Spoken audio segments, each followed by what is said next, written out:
somebody stop me. Stop me, stop me. Please, somebody stop me. Stop me, stop me. Oh, somebody stop me. And Lord, if I'm doing it wrong, then please stop me. Stop me. Stop me.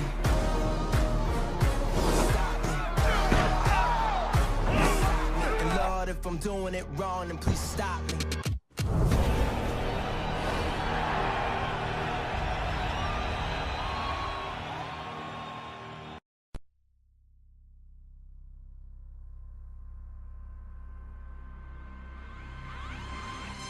What's going on, everybody, and welcome back to the Hitstick podcast. I'm your host, Nick Larson, and with me is my co-host, Brent Foster. Brent, how are you doing today, sir? I am doing great. So excited to do this podcast, man. We got a good lineup for the people here. Yeah, absolutely. It's been a while since we've both been in the studio together. I know I did one shorthanded last week, and I'm excited to get you back next to me so we can kind of bounce some ideas off each other and really break down what's going on throughout the XCFL. Yeah, man, it's exciting. I mean, we slacked off for the last 2 seasons. We had stuff going on, so we had excuses, but it's fun to get back in here and do this, and this is what everyone loves about the league. So this is what guys came for, and we got to keep the people happy. Yeah, absolutely. We're going to get into our opening drive. We're going to go highlight one of our teams. We got as well as a NFC and an AFC conference breakdown. We got a couple Twitter questions, and that'll about wrap our show up. Are you ready to get going, Brent? I'm ready, man. Hold on, Brent. We have breaking news coming in out of Ohio, actually. It is coming from Paul Brown Stadium, and it is a graduation ceremony of Miss Maslin High School. Oh my God, I can't even believe this.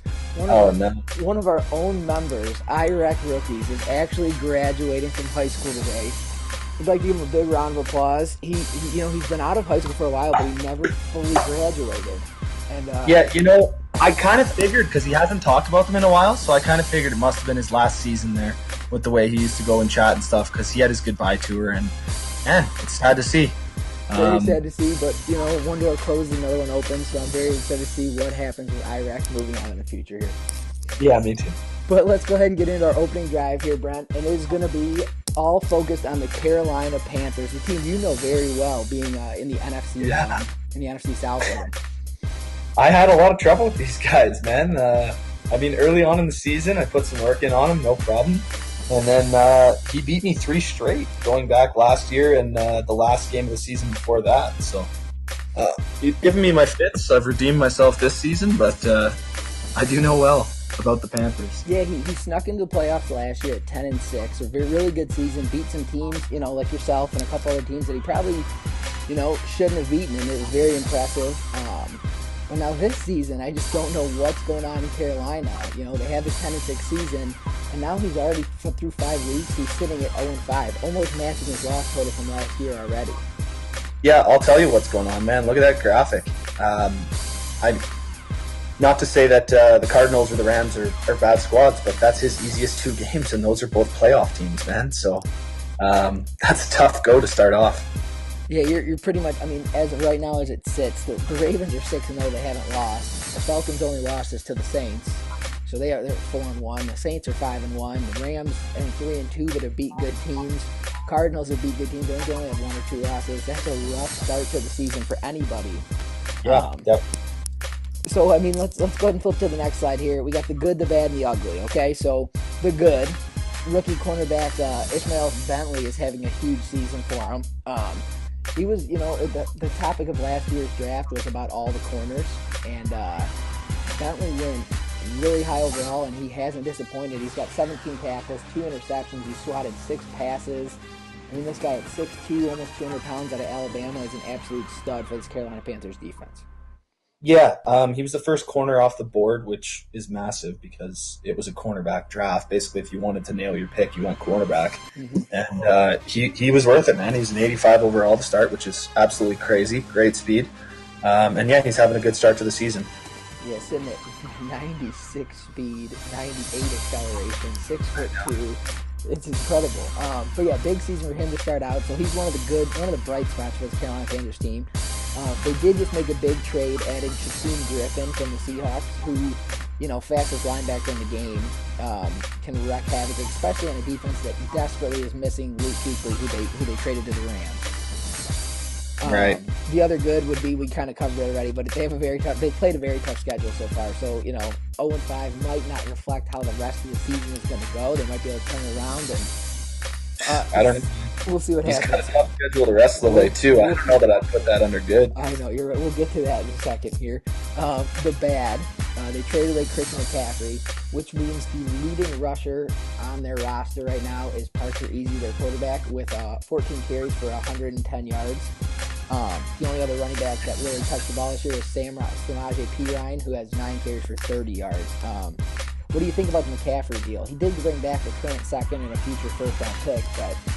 Yeah, I didn't like it for myself, but I don't care for picks, to be honest, past the last draft. Once you get to a certain point in the cycle, it's too tough to develop them anymore, and you don't really get them for long enough, so I'd rather just have players that are actually talented. But he got a decent haul. Like, if you would have told me that he got a first and a second from McCaffrey earlier in the season, earlier in the cycle, I would have liked it. So I'm not gonna say he got ripped off, but I wouldn't have done it this late in the cycle. I would have just kept McCaffrey because Samaje Perine just doesn't have the same talent as that guy. Yeah, Riot said numerous times he likes the power back, so hopefully we'll see if Perine fits that mold for him, or else he's got to find somebody else. The other bad, he's been sacked 19 times through the first 5 games. I mean, he is playing the Saints defensive line, the Falcons defensive line, the Ravens defensive line. The Cardinals are top 5 in blitz or sacks every year. The other bad thing will be they're last in the XCFL in red zone efficiency, which is never a good thing. If you get in the red zone and you can't score, you are in big trouble, and it's proven to be the case because they are averaging, this is under the ugly, only 11.2 points per game, which is good for second to last in the XCFL. Who is under that? That is terrible. I can tell you in a second. But Parker Easy, the other ugly, is that he's got 13 interceptions through his first 5 games. And that's not going to get it done. I mean, he's played some tough teams, some tough secondaries like yours, the Ravens, the Falcons, like we talked about. But that's not going to get done. The Lions are currently sitting at 9.2 points per game. They're the only ones there. 9. Ooh, single digits. Yeah, they've had some tough games. They had Packers twice. Bears. It's been a rough start for the Lions. Right. But we'll go ahead and move on. Now we'll get to what we were just talking about. The rest of the season, we got all the teams up here for the Carolina Panthers that they're going to play against. Out of these teams, how many do you think are winnable games for the Panthers, and what do you think they end up finishing? I hate doing it to my man, but I'm going with 2-14, man. 2-14. Yeah, I see 3 winnable games there for him. I see 5 that he could win. The Bucs games, because divisional games you never really know, right? Mm-hmm. Those go either way. Those guys have been kind of pretty 50-50 with each other the whole cycle. The Bengals is a newer user, so I don't know his talent yet, so I'm not going to say he's unbeatable for him. 49ers as well, same case, and the Steelers. So I think the Browns are really improved this year. I think the Seahawks are a great team. Falcons are great. Cowboys, Bears, Saints. I don't think he has a chance in any of those, to be honest. So I'm going to give him that little 5-pack of the 2 Bucs, the Bengals, 49ers, and the Steelers, and I think he only steals 2 of those with the way he's playing right now. Yeah, that was kind of in the same boat as you there. I'm going to go with 4-12, so I'm giving him 4 wins. What I kind of did was I gave him the benefit of the doubt against some of the new teams. The Bengals, the Niners, I think he takes 1 from the Bucs, so that's 3 there, and then he beats the Saints because he owns them, gives them 4. No, and then I think he does come away with either a win over the Steelers, the Bucs again, or the Cowboys, so one of those 3 will be a win. I don't see him beating the Seahawks. I don't see him beating the Falcons. I don't see him beating the Bears. Definitely not the Saints. The Browns, like you said, much improved. But we'll see. Yeah. Anything can happen. We saw him beat a lot of teams he shouldn't have beat last year. So, Riot, prove us wrong, man. Get this train on the track, back on the track, and let's see if he can get another run into the playoffs here, man. Yeah, he let me down, man, because I was pumping him up all season. When he beat me the second time, he was all bummed out, right? He was like, oh, well, I lost 1 too many games during the season. I can't make it. And I was like, no way, man. Like, a lot of guys are on losing streaks right now. 10-6 will get you in this year. And I just keep pushing. And he was all down about it, but he actually pulled it off and got in. Oh, yeah. And then I was like, all right, this is his year. I wanted to Riot Super Bowl so bad, and he went out in the first round. So that was a bit of a bummer for me. He had it against Jack, too. He had a couple opportunities where he could have had that game-winning drive and just couldn't seal the deal. But yeah, he's one of our best owners, man. Like, he he's had so many losing seasons, and he's always got an upbeat attitude. He's always happy about the game. I love the guy. I want to see him win. So absolutely. All right, let's go ahead and move on to our next segment here. We're going to break down the NFC standings. We'll kind of just go division to division real quick. I'll let you break down the North. I'll break down the South. We'll alternate here. So go ahead and break down the North for us. So we're going NFC? Yeah, NFC North. Yeah. All right. So we got 5-0 Bears, 5-1 Packers. I'm not putting much stock in that yet, just for the simple fact that you guys are going to play each other. So your team could really take it. That doesn't really matter. Obviously, the other two are already eliminated. I'm just going to go ahead and do that. 0-5s aren't catching up to 5-0s and 5-1s. So I've got a 2-horse race here. I'm going to go with the Bears because that's who I predicted at the start. If you remember during our draft show, I said this was the year the Bears finally caught up to you. And he's been playing really well this season. Like, Tosh has been killing it. So I've kind of been waiting for him to make his move. I think with that 90-some-odd, high 90 speed receiver that he got, that it finally opens up the offense and takes away the advantage that you've had with Barry Brooks the whole time, that he didn't really have that option. So I think it kind of evens the playing field, and I think you'll probably split the series, but I honestly see him going like 14-2 this season. So you have two playoff teams coming out of the NFC North, is what you're saying? Yeah. I have him possibly number 1 seed, if not definitely a bye week, and then I have you sneaking in as probably the top wild card. Yeah, I think I agree with you there. The only thing I think I have a little advantage over him still is because Tyrod Taylor, he's been awesome so far this year, but he still misses receivers in big moments, and it bails me out sometimes when I shouldn't be bailed out. But hey, I'll take every advantage I can get. Sure. Let's move on to the NFC South. I'll go ahead and take this one. This is very, very similar to the NFC North, actually, where it is a 2-team race. You guys have pretty much alternated the division crown every season so far. Like we said, the Panthers not really a threat this year. The Bucks sitting at 2-3. He's just not consistent. Nick Z's just not consistent enough to get on the level of you and Josh right now. But I think it's a 2-horse race. I think you pull away and take the division this year. And I think Josh comes in as a wild card team, which would just be an awful wild card situation with the Packers and the Falcons. No kidding, man. Yeah. Imagine you want the bye this year then. If that's the case, you do not one of those two teams coming in your house for the first game. And then when you finally win that, if you do, then you have to go to either New Orleans or Chicago. What a nightmare. Yeah, because you could be looking at 2 13-3 or 13-3 teams that are sitting as the 5 and 6 seed, which is not fun for whoever wins the NFC East or the NFC West. But I'll let you go ahead and take the NFC East here.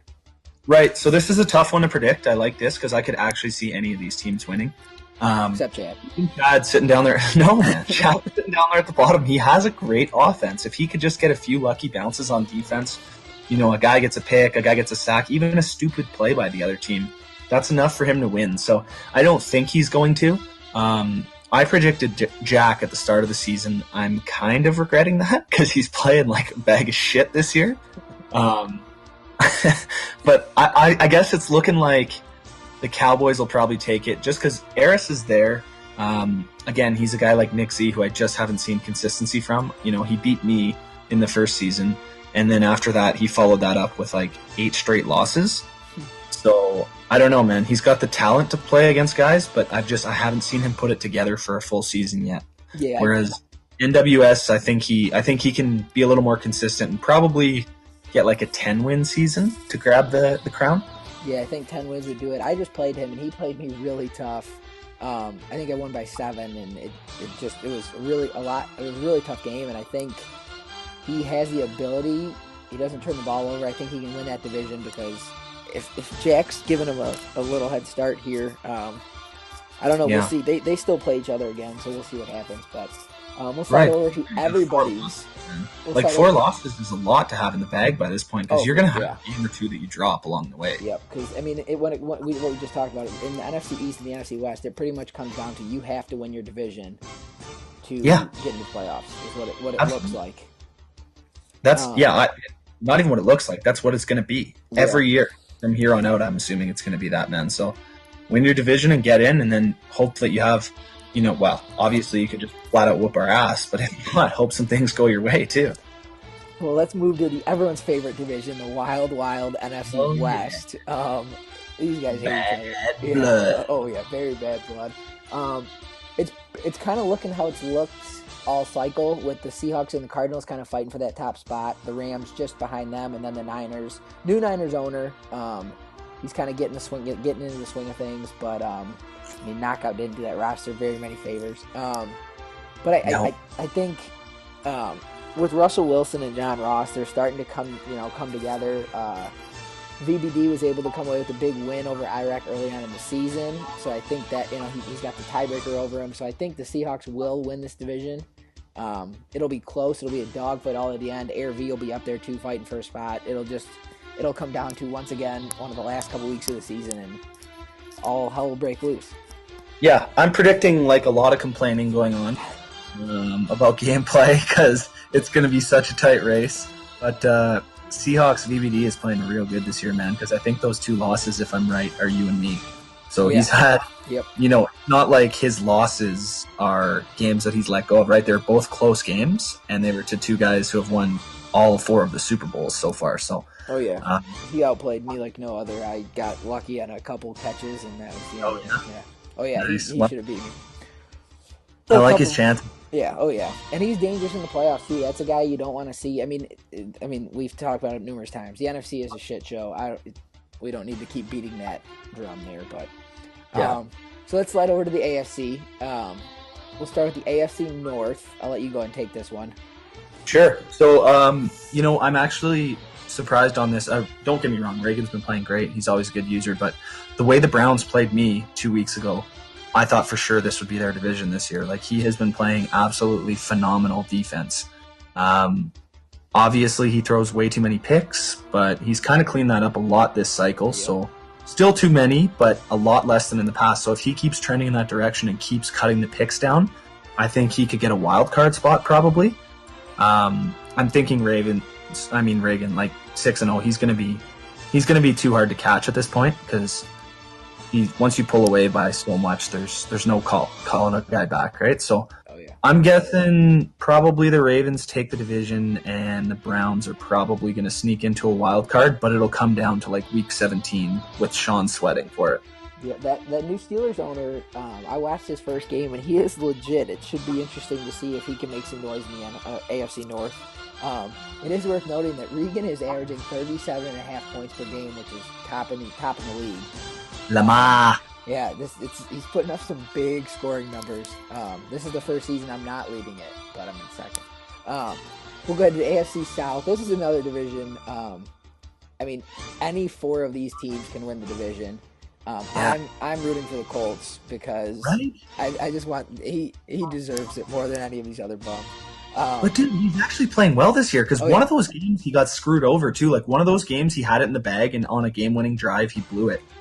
So he could easily be 4-2 right now. Like he's finally coming up out of the basement and he's ready to whoop some ass around there. And he's put up some big scoring numbers. He's one of the leaders, and he has 2 guys that are tied in second in interceptions. He's putting together a great season. I talked about it in chat today. I don't think Boone has a shot. He did just beat the Eagles to move to 4-2, but when it comes, Boone can't beat the Titans. He can't beat the Jags.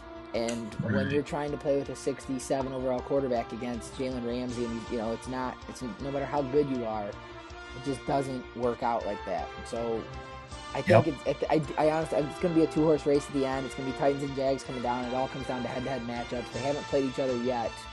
I don't know. It'll be interesting. But I mean, Hammer beat the Redskins this year. He just whooped Chad, which isn't saying much. But I don't know. It'll be interesting. I think I'm gonna go Jags there. We'll see. It'll be. I think we get 2 teams in from that division as well. Yeah, maybe. That'll be tricky, actually. No. I don't know. 2 teams from the AFC North, 2 teams from the AFC West, in my opinion. Oh, it'll be tough. Sean's gonna have a battle on his hands. Let's go AFC East. So this is a revamped division. I'll let you go ahead and take this. Yeah, this one's kind of tough to call, man. But so JMO, who normally runs away with this, he's really not doing much this year. I'm not sure what's going on there. I should have looked into it a little more, but I didn't. No, so his defense is non-existent. Is that what it is? Yeah. He's got the turnstile defense that SJB used to run out here? Yes. Did I ever tell you the one time that I went to a grocery store and I actually saw SJB scouting a turnstile? he was sitting there taking notes, man, on how to play defense and just watching how the turnstile would move and stuff. Anyways, it didn't work out for him. You can check the record down in the tab, but back on track here. The Jets guy. So I've been hearing he's a really good player, but his record doesn't show it so far. He's 2-3. I could easily see him still feeling out our rules, still feeling out the team. So he could be up there, maybe by the back half of the season, he wins more than half his games and he takes the division. Obviously, my heart is pulling for John because John needs it. Sitting there getting pumped this year. He got screwed in the draft. And he's got those two exciting players. Like, I'd love to watch Spriggs and his receiver in the playoffs, man. It'd be exciting to watch those two try and take over a game. So, Dolphins, again, new user, so tough to say.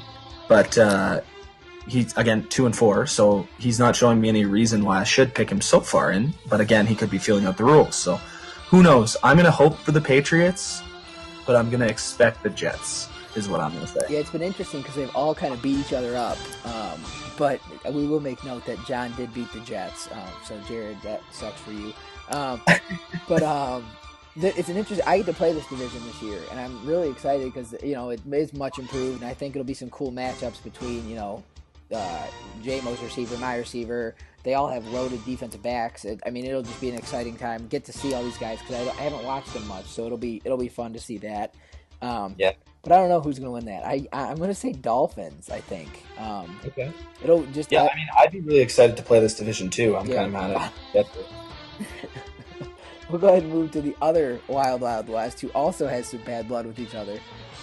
Yes. Both the West. I don't know what it is with the West, but the AFC West is the same way.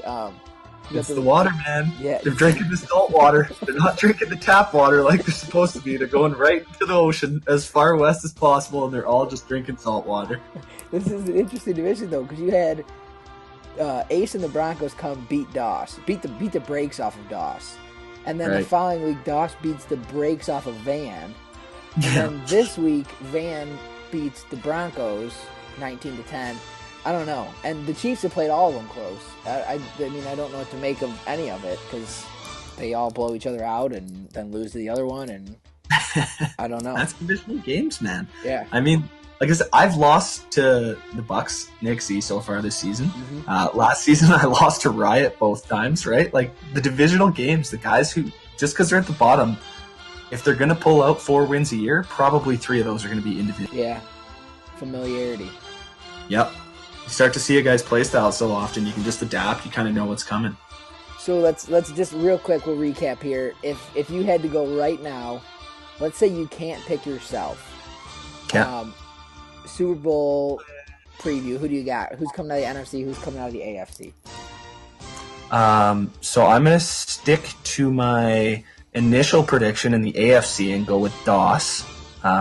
Shocker. I think he had that one let up to Ace, and I think he's going to roll. I think this is one of the patented Doss seasons from the past couple Maddens where he's going to get like 12, 13 wins, and he's just going to own the AFC.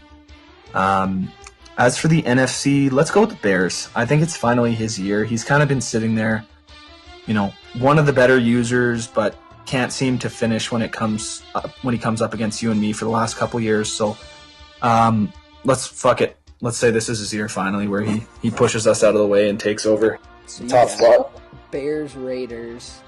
Yeah. I'm going to go Ravens, Saints.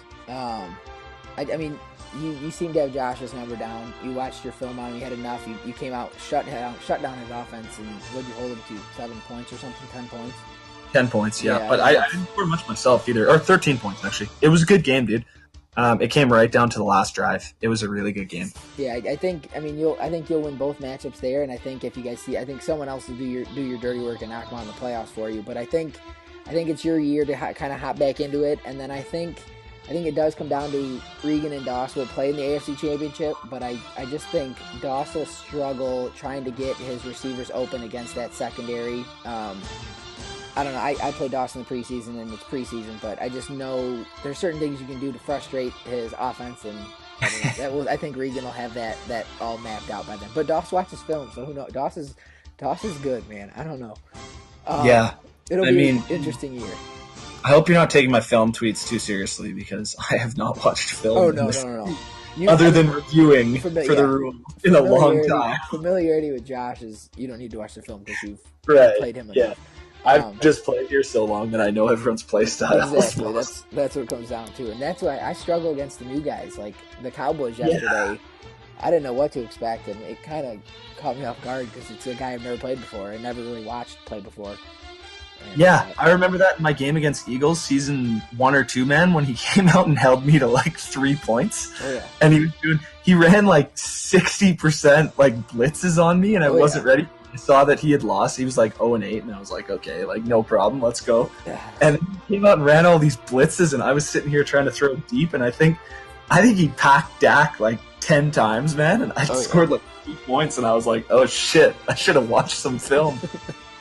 It is fun though when you do play the guys. Like that's why I'm excited. We got this new steel. We got a ton of new users, which is not like us, but I think all the moves and all the new users we brought in has been for the betterment of the league. We're sitting in a good spot. We got a good 32 here, and I think it should be a really competitive end of the cycle if all this holds. Yeah, you guys bring excitement, man. Like Yeah. they're excited to be here. They've been taking part in the chat, so we're happy to have them here. And every one of you guys, I look forward to playing you at some point in the future. And once I actually know about your play style and see some of your games, I look forward to talking about you on here a little more. There we go. All right, so let's go ahead and move to our Hitstick Twitter question section. We got 3 questions written, or 3 guys wrote in for us. First one here, Ron Douglas. He says, "Hey, Hitstick Podcast, diehard Houston Texans fan here. My question is very simple. Why do we trade Deshaun Watson? Harper and Champion couldn't start for my high school team. Hashtag WTF. Hashtag fire boom." Yep. You were involved in this trade. You have sure Deshaun was. Watson on your team. I mean, do the Texans fans have reason to be pissed off about this trade? If Harper is out there missing passes, and that's why they're losing, then yes. But if I think he was injured for a bit. Yeah, and still is. that could have happened to Deshaun too. Like Deshaun got injured while he was in the Texans uniform. So, that's what's going to happen with Boone, man. He takes like 100 sacks a season. His quarterbacks are going to go down. So I don't see it as that bad of a move because his quarterbacks never stay healthy, and he knows how to develop quarterbacks. So he's better off having Davenport rushing for him. I mean, I wouldn't do the trade ever myself, but I'm better off having a guy who doesn't miss passes because I know I can rely on my defense. So as long as I don't screw it up by sailing a ball over the receiver's head right at the safety, I'll be good. All right, so there's 4 quarterbacks on the Texans roster right now that have thrown passes this season. Right. 77 overall, 67 overall, 71 overall, and 66 overall. They've combined for 10 touchdowns and 14 interceptions. That's not a booming season at all. No, it's been rough, that's for sure. I don't know. I think I'd be pissed just because you had a defensive line of Javion Clowney and J.J. Watt, and if you couldn't get pressure with those two, I mean, but what I'm hearing is that the pass rush is much improved this year, so who knows? I guess we'll have to wait and see. They are sitting at, so it's not working out that bad. No, they're sitting at 4-2. It's not bad, so we'll see that we'll be able to answer this question towards the end of the season if they miss the playoffs. Exactly. We'll go on to the next question here from Tom Sanders. What up, Hitstick Podcast? Who represents the AFC in the Super Bowl this season? So we kind of just covered that. Screw off, Tom. Yeah, I said, sorry, Tom. Listen back. But I said Ravens. You said Raiders. Raiders. Yeah.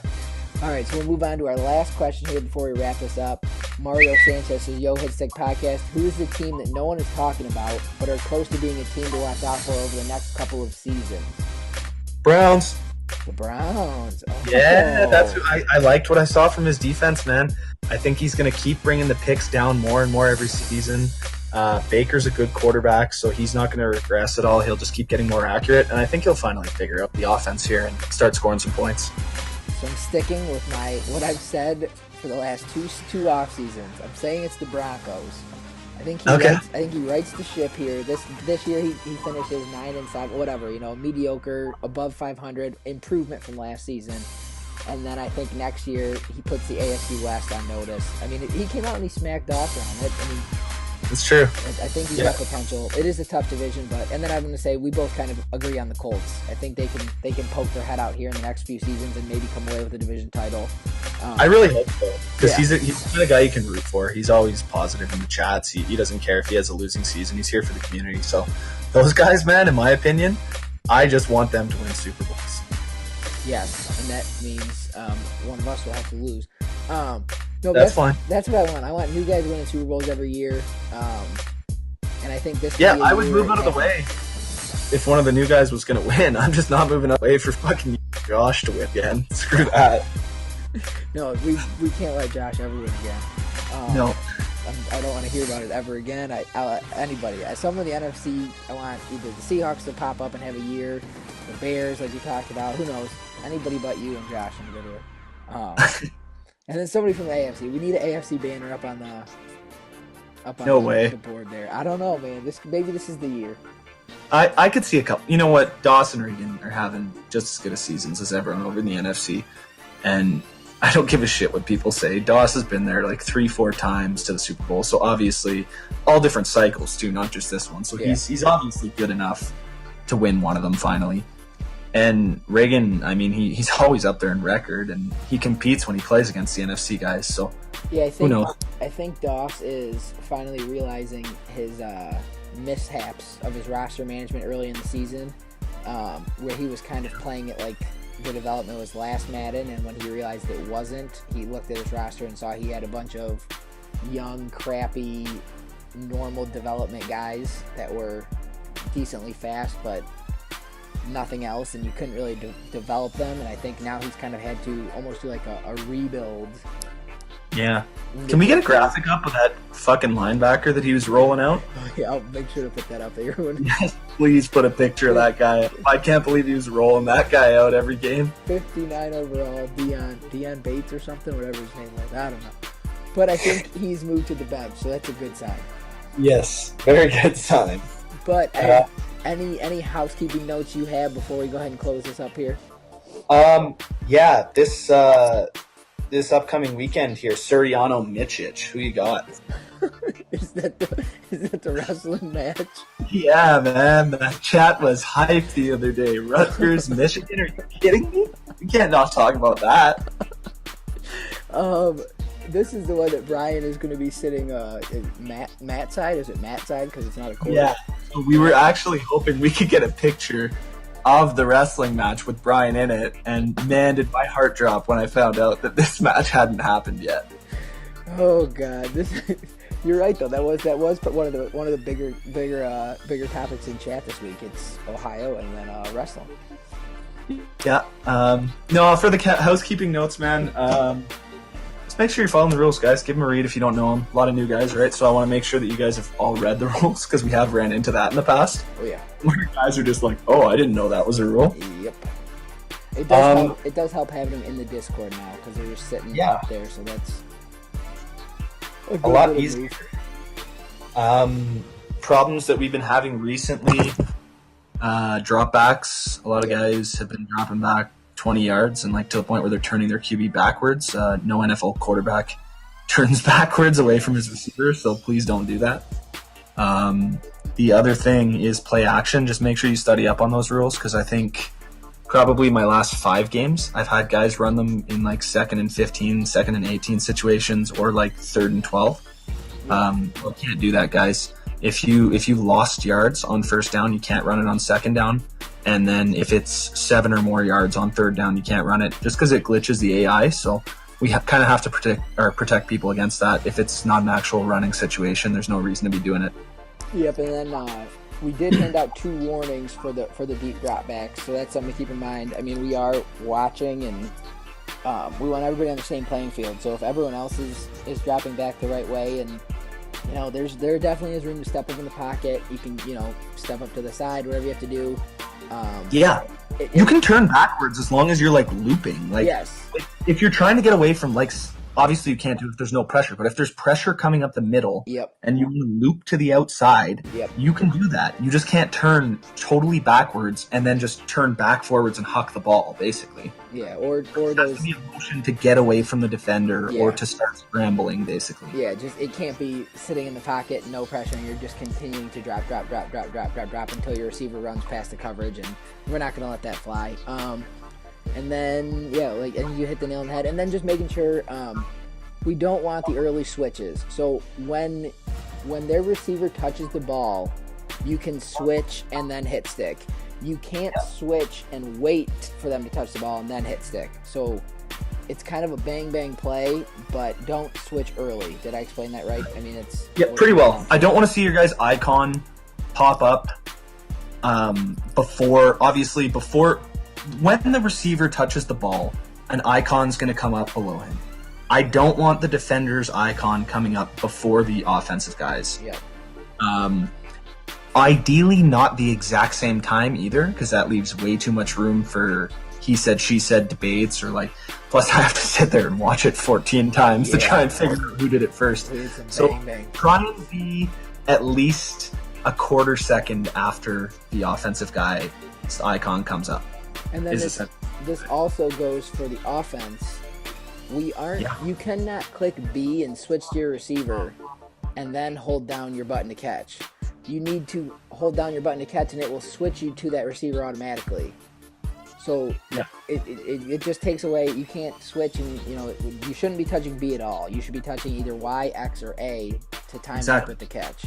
Yeah, just based on what catch type you want to do. I never touch my B button. No, B should not be touched.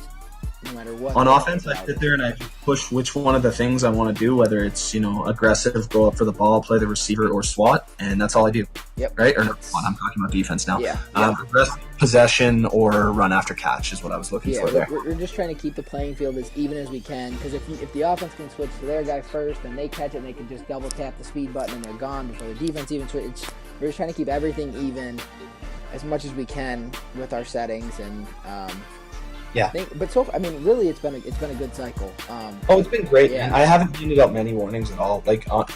And even the suspensions I have handed out have been new guys who are in their first season, and we're still learning the rules. And honestly, they were really good about working with me and stuff and learning it. So they weren't a problem. Those guys are actually guys that are respected in the community now. So I wouldn't worry about it too much. Just make sure we're working on it all the time instead of getting lazy near the end of the year. Exactly. It's getting into crunch time here. Madden 20's on the horizon. We got probably this season and maybe 2 to 3 more depending on pace. It could be, we'll see. This could be a record-setting year for the XCFL with the most seasons ever got in. What is it, 7 usually that we play or something? Last season we played 6.5, and then it ended kind of early. So this one, if it touches 8, that'd be easily the most ever. Yeah. And we're averaging just a month and a day a season, which is incredible. The fastest pace we've ever been at. So we got rid of some dead weight. Got rid of some dead weight, and I think we're all on the same page here. Yep. But other than that, I think we're all good. Let's do it. Congrats to Iraq on his graduation. And good luck to everybody the rest of the season. Thanks for tuning in, guys. Go Serena. There we go. All right, I'll talk to you guys later, and have a good night.